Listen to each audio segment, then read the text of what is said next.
Hello, everybody. Welcome to Studio One. We are moving forward and To jenom hodit prachy prostě. we are heading to first and only panel discussion of today, which will be dedicated to topic of virtual reality. I'm very glad that we were able to invite a very interesting project for presentation. Two of them are Czech projects and one is international. And we will start this with this one, the international one. And I would like to welcome here Michal Takáč, who is a former Decentraland employee and PhD student at Technical University in Košice, and he's also board member of Paralelnapolis Košice. This is important thing and information. Yeah, there is Paralelnapolis in Prague, Bratislava, Košice, and also Barcelona. So definitely tomorrow I recommend you to join our panel discussion. He's a software engineer with passion for new technologies and currently exploring VR and AR possibilities, interested in smart cities, smart home technologies, cryptocurrencies, and smart contract. So Michal, please, stage is yours. And Okay, thank you very much. So let me very quickly introduce you to the Decentraland project. How many of you know Decentraland? Oh, very good, very good. Okay, so very basically, Decentraland is a web-based virtual reality platform that is built on top of Ethereum Blockchain and Ethereum ecosystem. The 3D world you see behind me is actually represented by Land smart contract or non-fungible token called Land token. The Land token is basically sliced into more than 90,000 parcels. Each parcel, the size of each parcel is 16 by 16 meters, and each parcel is also represented by a Cartesian coordinate, x and y. Each user can build or create experiences, games, applications, and stuff on his land. There are many types of parcels. Each user can own one parcel or multiple parcels. If the user owns multiple parcels, we call it estates. But the thing is, the estate is the collection of adjacent parcels. There is a third type of parcel or set of parcels, and that's called a district. And basically, district is usually operated by a bigger community of users that share some interest. The Decentraland platform consists of 4 dApps. The first one is called Marketplace, and that's where all the transaction happens, where you can buy or sell land or even rent it. The next dApp is called Builder, and a Builder is a really good app because a lot of people that own land they are not 3D modelers or designers, so it's really easy to build something and put the stuff they create on their parcels. From Builder, you can really easily publish your creations to your lands. Another dApp is called we call it Avatars. It's dApp because you need to be represented by something in the 3D world, and they are represented by avatars. And the fourth dApp actually is called Agora. You can see it right now. Without the Agora, we could not call Decentraland. The Agora helps community members to vote on some issues or vote on future stuff that should be implemented into Decentraland. So that's basically it. Decentraland is right now in public beta, you can join by going to decentraland.org. It should be open to everybody in the end of this year. So I hope you give it a try and send some feedback. And that's it from me.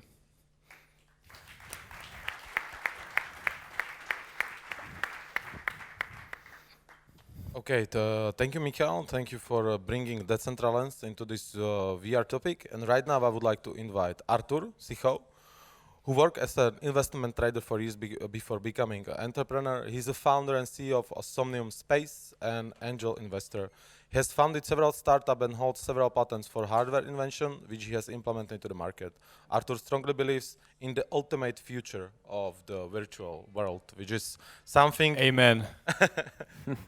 Praise the Lord. Yes, hi, I'm Artur, and I'm founder and CEO of Somnium Space, a true virtual reality world. Yeah, let's go a little bit back into the past. I hope you know this game. Who of you played Ultima Online here? I love you. You the man. So, yeah, so this is the game I played too many times in my life, maybe too much. And this was created in 1999, and what it introduced is you know, this vast multiplayer world where people can actually meet and do things together, like call themselves lamers and newbies. That was a very popular thing to do there. And they were fighting and running around and also owning houses and owning piece of land. And of course, not long took while the world become cluttered. So many people wanted to play that. And there was not enough place. Basically, the map had not enough place for all the people to put their houses. So it created kind of a first version of virtual economy where people actually were paying $1,000 for someone to release the land for them, and they were buying another house and putting it on that land. So huge amount of money. I was also earning money on that and playing it. So first kind of glimpse into the virtual economy.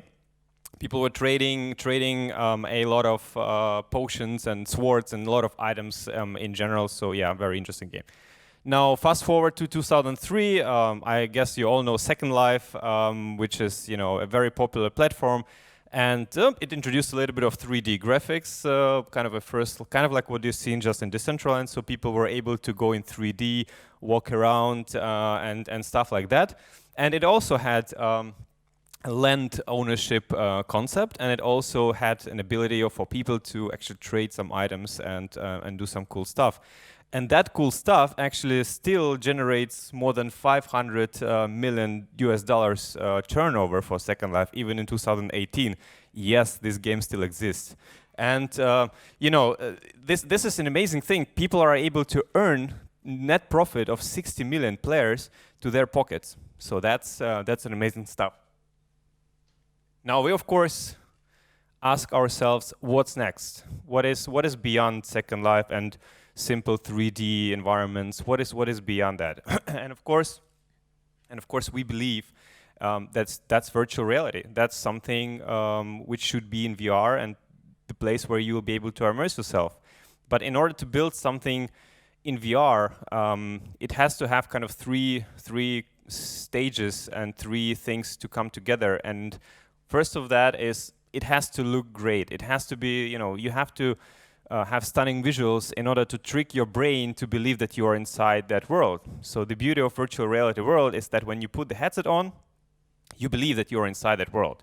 And the better it looks, the better physics works, the better world is simulated, the more you believe that you're inside, and more you believe that the things you see are actually real things. So it has to look stunning. Now, of course, also you have to be able to create stuff. You have to be able to create avatars. You have to be able to build on your land. You have to be able to, sell the things. So that's very important because then, of course, you can share your experiences and create economy.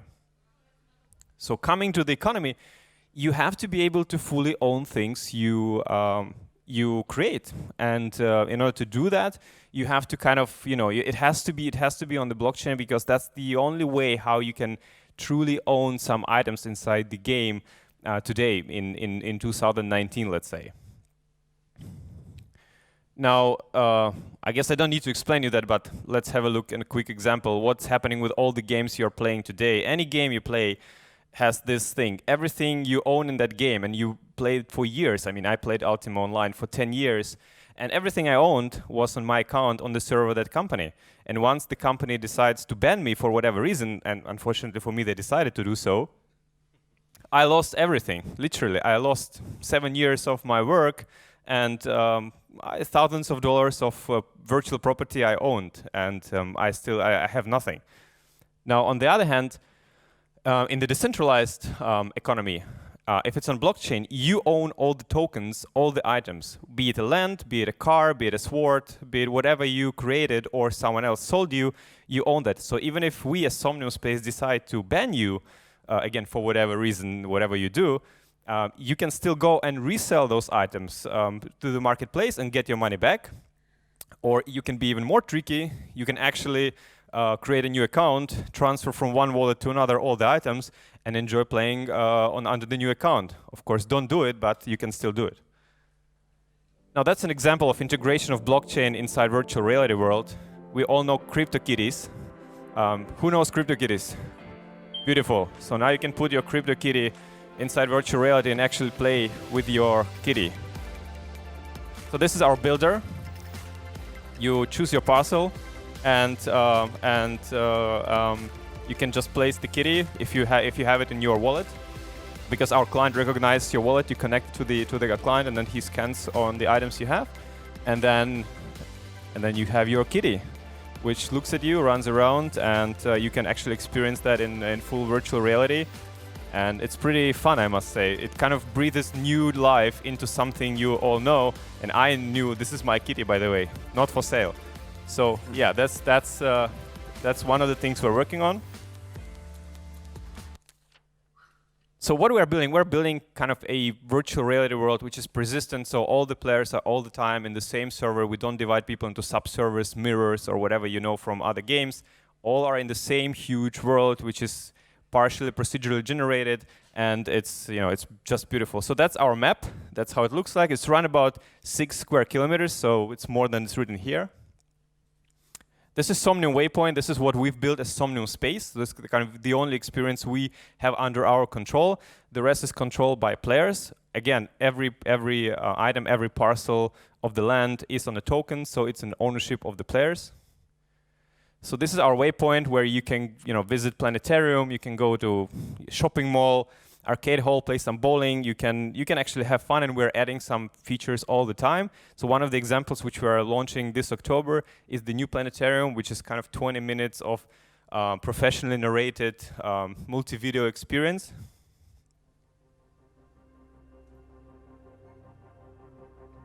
Welcome to Somnium Space Planetarium. You are about to witness amazing wonders of our universe inside virtual reality. Sit back, relax, and enjoy this unforgettable journey brought to you exclusively by Somnium Space Studios. So it's for free. You can just go there to the waypoint, go to the planetarium, and experience this 20 minutes journey into our solar system. Now, that's what's happening already in our world today. Lots of meetings, lots of meetups, live concerts, talks, and just a lot of fun we're having with our community. That's the land we're selling. That's the sizes of the land. That's how it looks like inside the client. That's what you can buy and build on. That's actually a very interesting video. That's how our Indiegogo backers who supported us in the beginning of the year, they were reserving their land, and this is the time lapse of them reserving the land. So you see how city center immediately got taken by our players because, of course, everybody appears in the waypoint, so it will have higher value, those parcels. So that's how the map looks today, with all the parcels taken. So 500 of 5,000 parcels are taken, but 4,500 will go to sell. I'll tell a little bit more later. And that's what we are buying. That's the real screenshot of the game. That's not a CGI. There's no Photoshop involved. It's purely screenshot taken from the screen and placed into the PowerPoint presentation. Great views from the parcels. Of course, weather, everything is generated. The whole world is procedurally generated and never the same. Teleportation, you'll be able to teleport the booth. I mean, who is interested in more concept? I can talk about this for hours because I see Michal shouting at me. What do we have here? I'll skip that. Those are our partners, and the list is growing. We are working with many companies, so Behaptics, for example, and other companies, to include kind of real senses into virtual reality, like the vibration suit and the Tesla suit, and then the mask which generates smells and stuff. So we're also integrating SDKs to actually be able to, for players to purchase it and play. Yeah. So just to kind of wrap it up. The real metaverse, which we see in the movies or we read in the books, is actually closer than you all think, because many people still think that it's pure science fiction, that is 10, 20, 50 years away. Actually, it's already happening, whether it's in Neos or in Somnium space, or maybe in a 2D in Decentraland. But it's happening. People are already living this virtual reality dream and this virtual reality life. And you can have very profound experiences, and of course, economy will be thriving in those worlds. If Second Life, with this primitive graphics, let's say, still great game, but primitive graphics, can generate $500 million revenue or turnover per year today, you can only imagine what can be done in virtual reality when you actually really can own things and really see things in a real perspective, like a real human being. And of course, we as Somnium Space, we are dedicated to make the best social VR world on the planet. But yeah, we are very open to cooperate with any company, and we are doing so. And yeah, one important thing, tomorrow, because the great timing, tomorrow our initial land offering starts. So you can go to our webpage, look at our map, and you can bid on OpenSea. If you know the biggest platform of crypto collectibles, you can bid on every parcel of the land, and you can actually purchase the land and own it and then start building right away. Our client is available and it's live. And yeah, on behalf of Somnium Space, I'd like to welcome you into our world.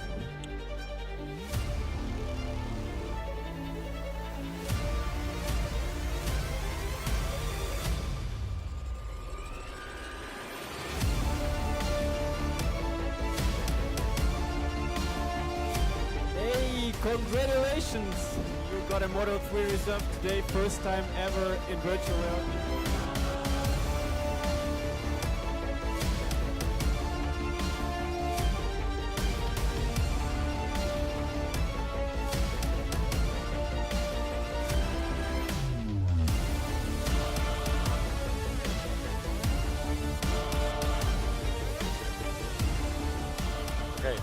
Thank you, Artur, Thank you very much for your presentation. And really, what came on my mind during your presentation was also the reason why we organized this talk. Because the original question is like if people can opt out to virtual world. Because as we see, and why Palo Lupta came with this topic of opting out, he definitely was focusing mostly on the state and government, but we also wanted to talk about opting out from different services, social services, and so on. So, in this panel, for me, and as you were explaining, really the topic of opting out to virtual space, to virtual reality, is it a real thing, you think? It's absolutely. I mean, we have people who are already working full time in virtual reality and making their living by being inside virtual reality world. So I guess that's one of the answers, but we can dive deeper when after Karel's presentation. Thank you. Perfect. Okay, and I would like to invite our last presenter, and it's my pleasure to invite here on stage Karel Hulec. He's a futurist, generalist, and enthusiastic tech analytic to the bone who has had knack for combining business and technology. He joined the cryptocurrency community and cryptocurrency mining operations early on, reinvesting earnings to fund other innovative decentralized projects and his also VR projects. Starting with the development and manufacturing of virtual reality hardware and joining forces with Tomáš Mariančík on advanced virtual reality software development later on. So, Karel, stage is yours. Thank you so much for the nice introduction. It's a big honor to be here today. And I'm Karel Hulec. I'm one of the founders of Neos, Virtual Reality Metaverse. We actually started as content creators. This is our project of virtual education, where we designed virtual worlds multiplayer virtual worlds where teachers and students can be together and have an awesome learning experience. We also did a lot of projects for virtuality in gaming engines, particularly Unity. This is our Mass Effect Andromeda with Bill Nye experience. That's probably our last Unity project.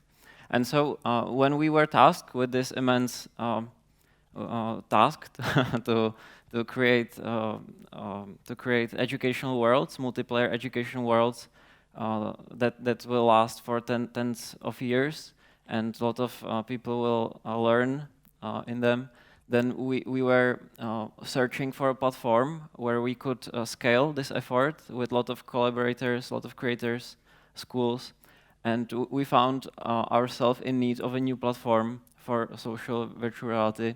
And we found also almost all of our colleagues from virtual reality and augmented reality startups having the same problems, having to solve the same scalability problems again and again. So we found out that we are riding a horse.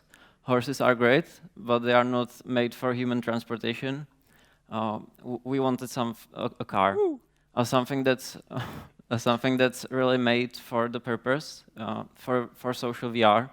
And gaming engines or game engines are actually made for offline games on a monitor. And so the solution for us is Neos Metaverse. The big innovation and what took us almost 2 years is the underlying advanced data model and synchronization engine. We took a long time to make this engine really So we are satisfied with the engine, because once we open the platform to content creators, we have to be careful about not breaking their content.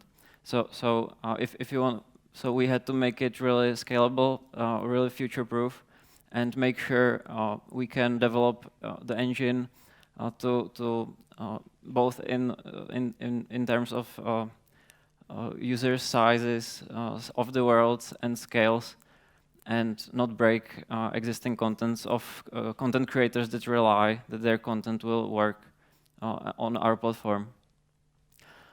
So the nice side effect of having this awesome underlying engine is that you can run these Neos headless sessions, which is basically Neos without the visuals, and it's completely independent of the rendering engine, and it can be run really efficiently, which is important for the economics of the metaverse. And and if infrastructure costs are actually a big deal in terms of running big worlds, and also it's important for multi-platformability and compatibility with rendering engines. And one of the biggest positive impacts of having atomic data model is that everything works with everything. So every tool, every gadget, every gun in every game built in Neos works on any other planet, in any other app that someone else has created. So you can take a gun from one game and use it in another game. And actually your avatar, which can be very complex, interactive thing, actually works also in every environment, every game some creator has created. The creators can restrict what works in a world, and can make the world can make like the area of the world can limit it, or limit like what avatar you can use, what guns you can use. But by default, everything is synced, so everyone sees the same thing, unless you don't want to. So in Neos, you have to make effort to desync things, but actually everything you create is like in real reality, base reality. Everything we see is more or less the same. So it's very effortless for the content creators.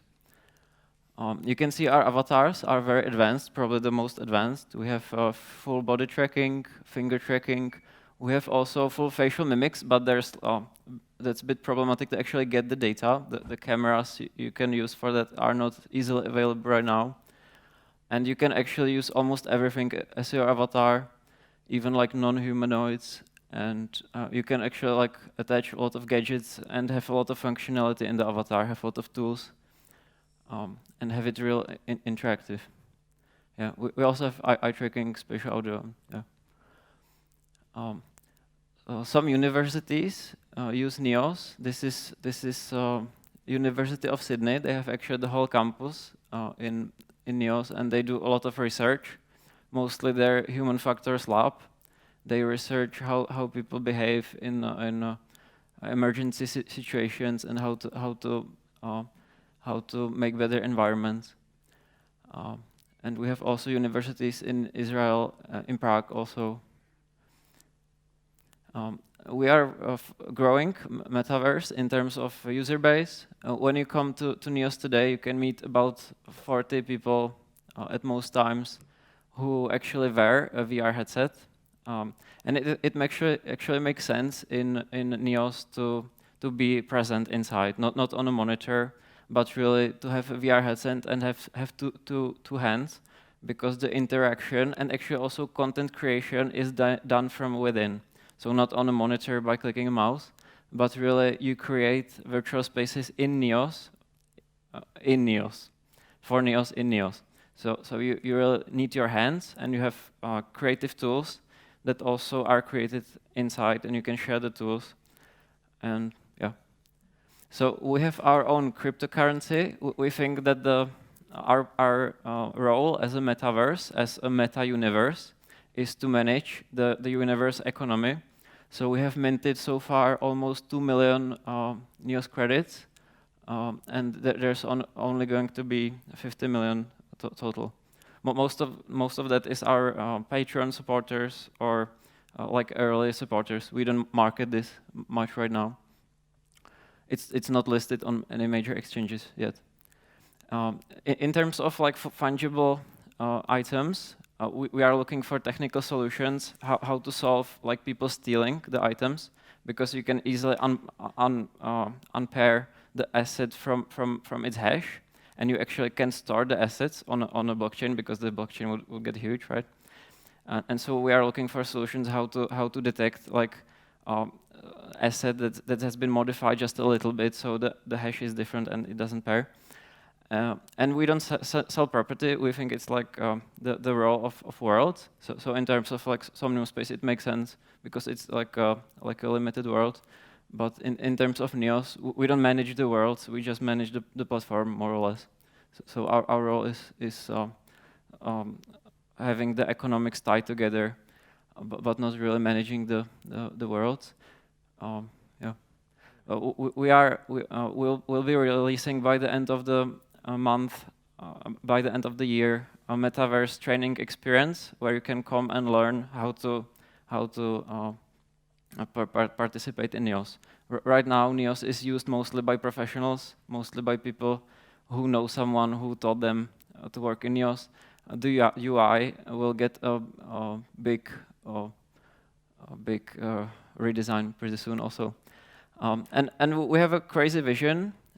Crazy visions are really good, even if you don't manage to even get close to realizing your whole vision. This is a young boy called Jeff Bezos. You may know him. He's the richest man on earth, and this is his high school article about how he wants to bring humanity to space and wants to make actually our planet a PLA, protected landscape area, like a park, HKO, základní realita. And fundamentally what you need to make this happen is great engine, because we don't have like grand transportation from Earth to orbit around the sun, moon, yeah. And so you need an engine that uses unorganic fuel, because organic fuel is not easy to get in space. You have to make it reusable, and with that you have basically in our solar system you have like 10 to 15 times more resources than we have on Earth, and at that point Earth is like a park. It's not really interesting in an economic terms, and we can make it PLA. Yeah, you only need like 7.5 ton of mass when you are living in a like a O'Neill cylinder or Dyson swarm. On Earth, we need about 12 billion tons per each meter square to generate gravity. So it's very ineffective. Yeah. In the same way, using base reality is also ineffective. So the future could be simulating reality, and when you simulate reality, it's about 10 to 30 times more effective than staying on Earth. And so with those resources, we can make a whole base reality, basically a protected landscape area, cháka o základní realita. Yeah. That would be the big vision, and that's what we develop Neos Metaverse in mind with. Yeah. Thank you very much. Thank you. Thank you, Karel. And I will ask every speaker to please come to stage.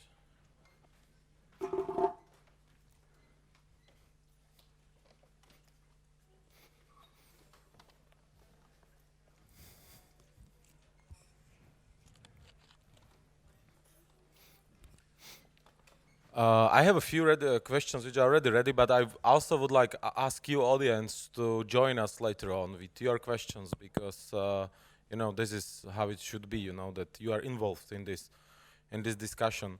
I want to just follow, because Artur, with your presentation, I was like thinking of opting out. Yeah. Right. Yeah, but with Karel presentation, I was more thinking of that if we are really living in a simulation ourselves, because Very possible. that was the thing. So okay, so we are opting out to simulation. This is the like outcome of the topic. But Karel, what I would like to ask you is, like, you mentioned that already like some Australian university has a campus built there. So how come? What was the approach that you start to cooperate with such an institution? What's the background? Like this is interesting for me. So mostly in companies or universities that use Neos, the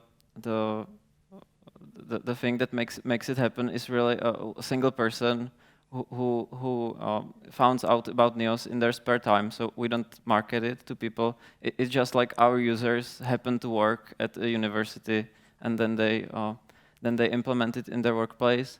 And also then when one university has it, they showcase it, and other institution wants to get in on it. So that's kind of organic way.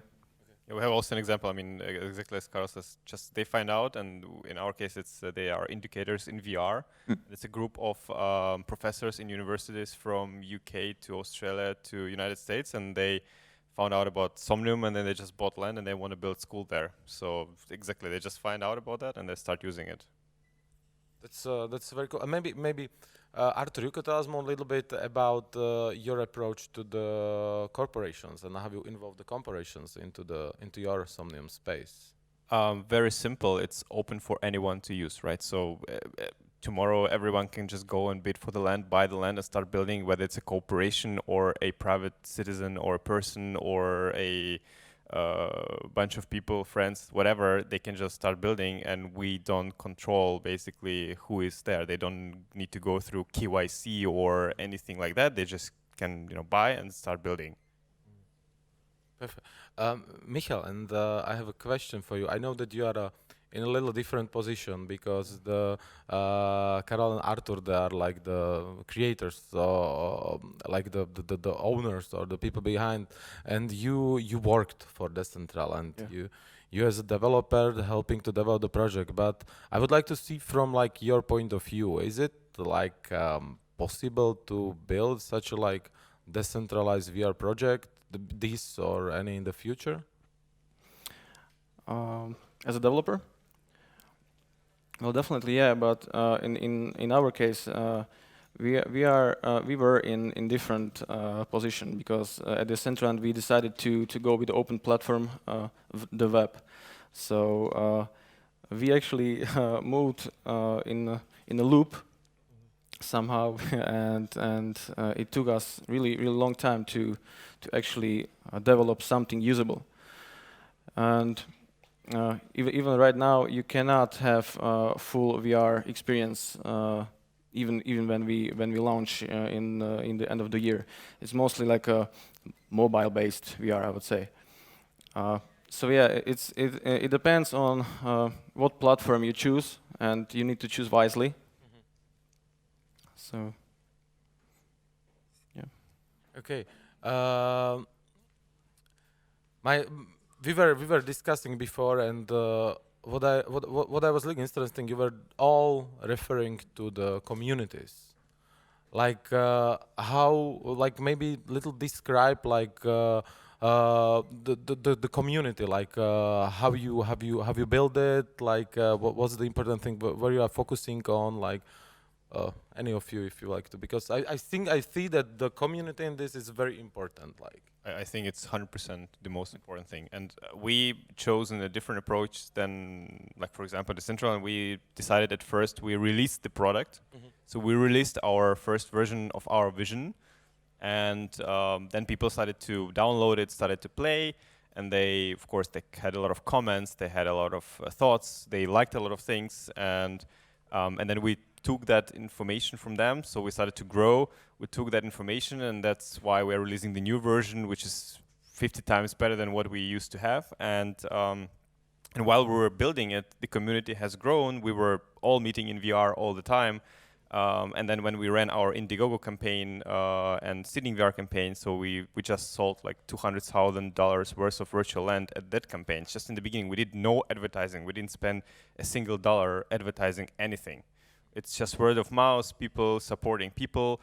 And right now we have, and of course you will say the same, but I think we have the best community out there, super friendly people. I know a lot of people from there, so yeah. Yeah, I can certainly agree with that. Yeah, we focused a lot on content creators. Basically, we were trying to be the tool they need to create their creations, and to be the platform where they create the most. They like to create the most. And a lot of the metaverses actually tried to bribe users to like come to their metaverse, to make like to give everyone some amount of like their cryptocurrency or something, and that doesn't work like in a sustainable way. So we also think like organic growth. People really want to spend the time in the metaverse in the first place and create content there is the most important thing. In Decentraland, it was basically the communities were forming while we were developing the Decentraland. So they were trying to make some proposals for us to incorporate their communities into Decentraland, into districts. And after a while, we ran. I don't remember what it's called, but something like sale of land for districts. And the district, the group of people who were under that district could put some mana tokens into the sale and buy some land. And as much it was like. How much mana you put into it, you could get that much parcels out of that.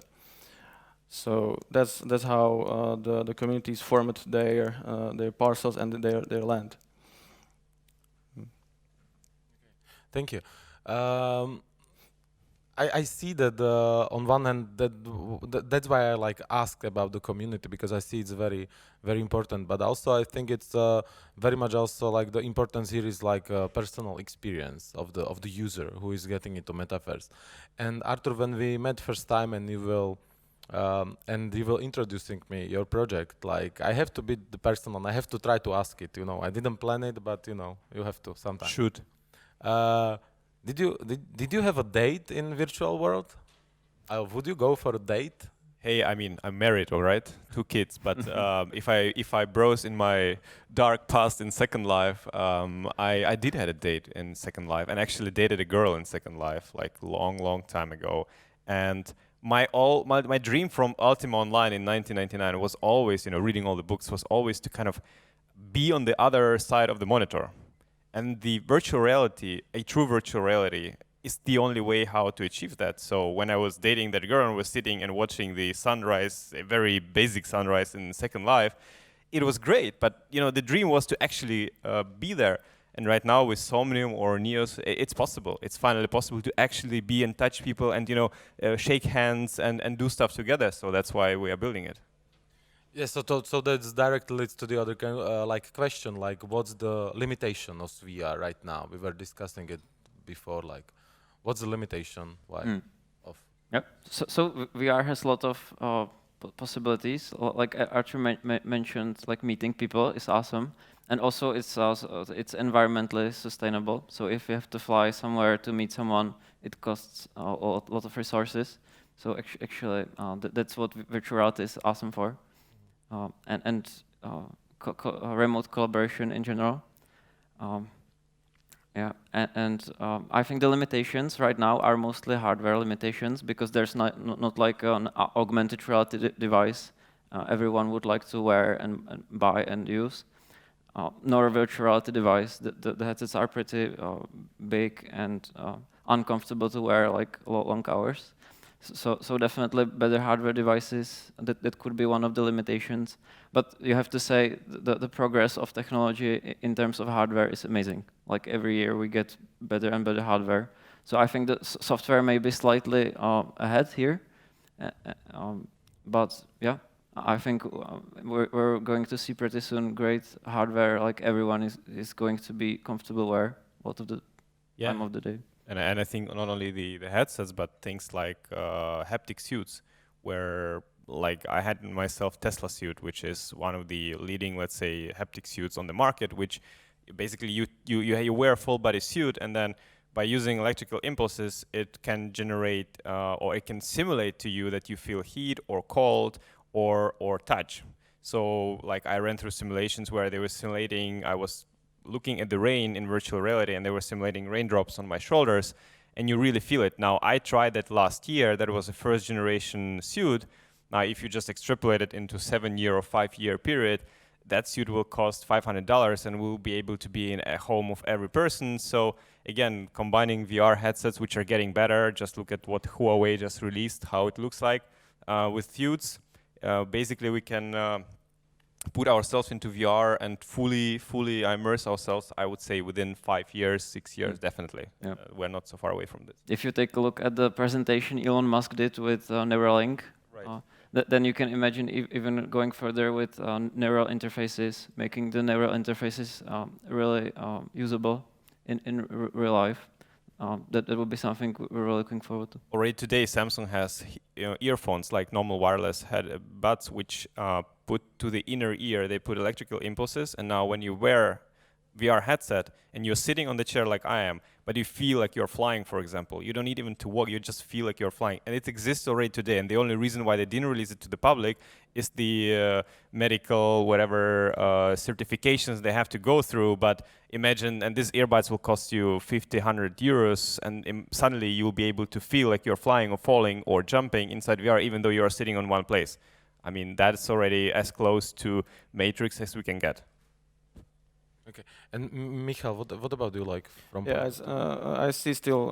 I agree with the boys that there are still limitations on the hardware side. I see movement from 3 degrees of freedom headsets that moves away, and we have now a lot of 6 degrees of freedom headsets, and I like that really much. Also, the finger tracking stuff that we really need is progressing really fast.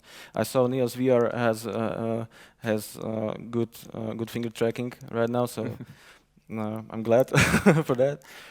And yeah, on the software side, there was not that much limitations when you develop on good platforms. But when you choose a platform like the web, and when you imagine going through the hell we did go through with the web VR APIs, yeah, it was really pain in ass sometimes. But I don't think so. There will be a lot of limitations with the software. Okay, time is running very fast. So, question from the public. Yep. I don't know if you are raising the hand. Yeah. Okay. Cool. So I think from my perspective, it's only a question of time until time and success until the regulators maybe will knock on your door asking for KYC, implement law restrictions. I would like to know if you have strategies already and how do they look like to protect the communities from these actions. At least in our case, of course we think about this, but from the very beginning, like it will take time until the regulators will come and start knocking on the doors in a big way. But we design Somnium economy, Somnium world in a very decentralized way. We try to do the best we can. So let's say when we say you can sell things what you own in Somnium, we don't say that you will sell those things, for example, only through our platform. You can go and place it to any NFT open market like OpenSea or nonfungibles.com, whatever, and independently. So if people will be selling there something they created somewhere else, if educate, it's like, try to block blockchain, go with the tank to blockchain where? So it's exactly the same. So we will give them the platform, but all the creations, all the trading will be happening somewhere in decentralized platforms. How would we be able to stop it? Impossible. Yeah. So that's kind of how we approach this. And of course, there are some limitations to this, but if you do it in the right way, fundamentally from the very beginning, it's all doable. And I really believe in that. So that's why we approach it in a way we do. In case of Neos, I think it's quite similar. We are a decentralized software, so it works without our cloud infrastructure, which is definitely the weak point of decentralization, in our case. And that's actually why we introduced the cryptocurrency, which is decentralized. So monetization or economics wouldn't hinge on this centralized aspect. Yeah, and I think. We will try to make Neos even more usable without our infrastructure in a decentralized way, and continue in this direction. Thanks a lot. Okay, and we have maybe last question here. Hi, I was wondering what you guys thought about the issues or possible issues of an entity buying up a whole lot of land and just holding it and doing nothing with it, and if there's like any kind of decay mechanisms or how you guys do it with governance. And also, what about the same thing? What about like one metaverse attacking another metaverse through Sybil attack and a scorched earth policy, and just like buying up all the land and making black spaces and things like that? I'll start, sorry, because I got this question a lot in the last days before our auction. The economy is a beautiful thing. If you leave economy do its job and not regulate, maybe it works very well. And in that case, the land has a value when something interesting is built on that land, right? If someone's buying a lot of land, speculator, let's say, if he's buying a lot of land and doing nothing with this land, nobody will go there. It will be an empty place. Everybody else will go to some other experiences on the other part of the map, and that price of that land will grow while this price of this land will fall. So that is self-sustaining thing. So if you want to earn something, you better either build on that land something interesting, or you maybe rent to someone else who will build something interesting. But without doing anything, your land will probably degrade over the time, and you will not earn your desired speculative profit. So I think the market will regulate itself. But of course, we're thinking about different ways how we can encourage people to build. But those ways are more or less non-intrusive ways in general, because we want to stay the decentralized world, and we will stay. And but I think market will regulate itself. In our case, we don't sell properties ourselves, but we want for our world creators to be able to protect their work. So the words are persistent. So if you make changes, the changes stay. But actually, the world creator can reload some earlier version of the world. The same for Decentraland. So. Okay, so we ran out of time, but I would like to invite you for maybe like personal talks, like find the guys on this bar, on the stage, if you have more questions, because we really didn't get into. So I would like to thank you, the audience, for staying with us, and I would like to thank my panelists. So thank you, Karel, thank you, Artur, thank you, Michal, for coming and presenting your project. So thank you for inviting.